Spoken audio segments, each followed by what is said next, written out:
7.2.3d.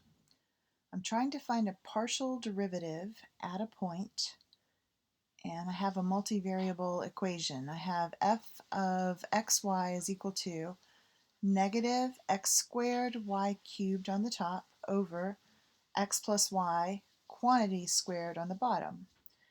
And I'm trying to determine which of the following is closest to f sub y of 5, 6. Make sure we don't plug in the 5, 6 until after we've taken the derivative.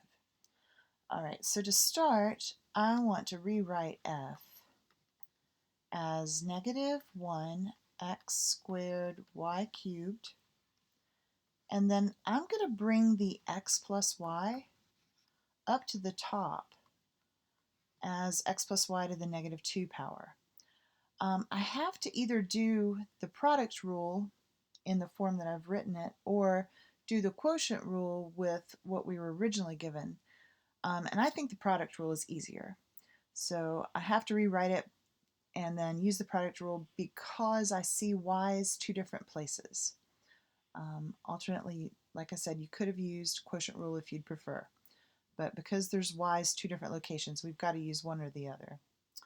Alright, so if we're using product rule, I'm going to treat the left like it is this negative 1 x squared y cubed. That's the left. And then the right is the x plus y quantity to the negative 2.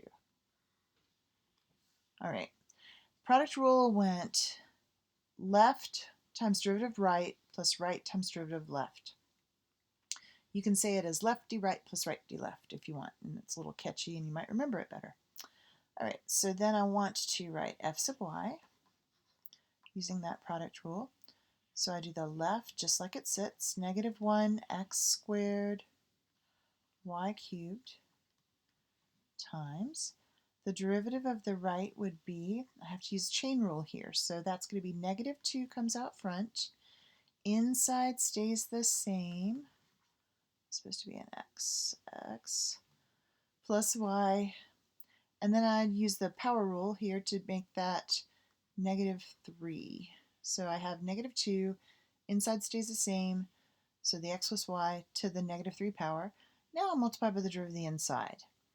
And I treat that just like it's a number plus y. And the derivative of a number is 0. And then the derivative of 1y is just 1.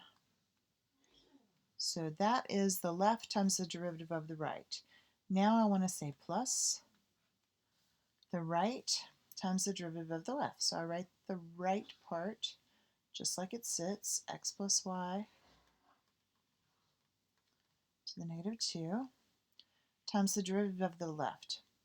So I'm going to leave the negative 1 because that's a constant. We had a constant multiple rule that said if you have a constant that's multiplied by your function, you just bring that constant down as part of your answer. It's still multiplied by the derivative. So that negative 1 is a constant that's multiplied, so I just bring it down as part of my answer. X squared I also treat like a constant, so I just bring that down because of the constant multiple rule. But now the y cubed, I want to use power rule on that, so that's 3y squared.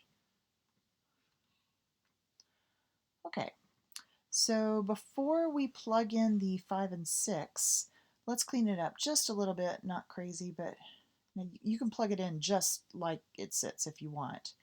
But I'm going to go ahead and say negative 1 times negative 2 is positive 2.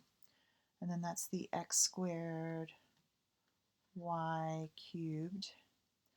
And then that's over, I'm just going to rewrite that as the x plus y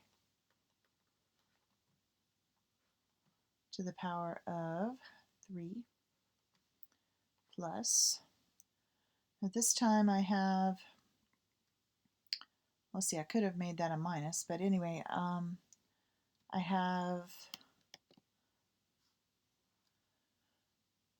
negative 1 times 3 is negative 3, and so that's going to go on the top, x squared y squared, and that is over x plus y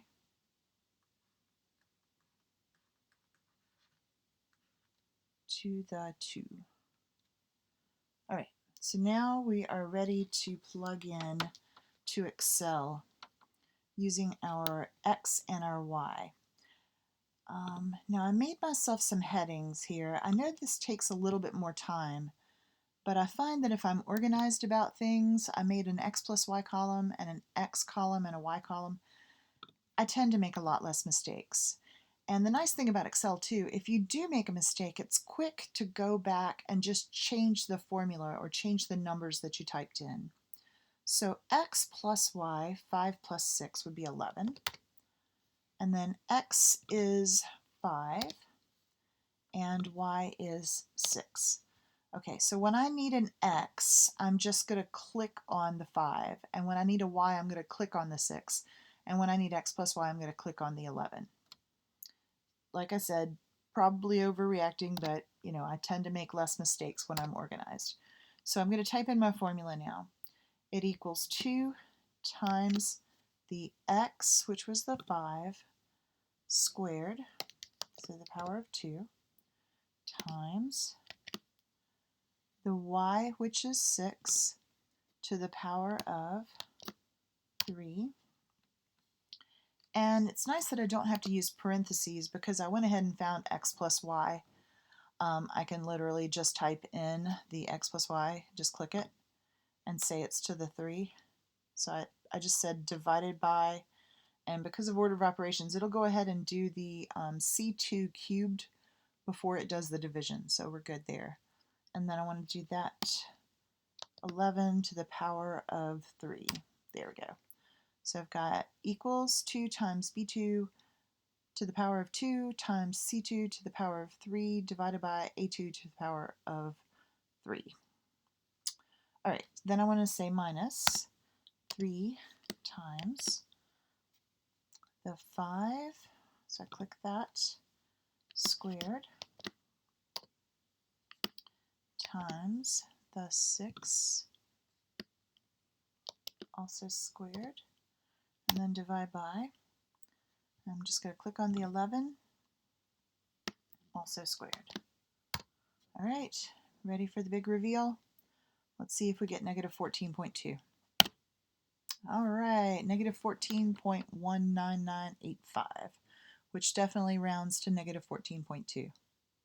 Hope that helped.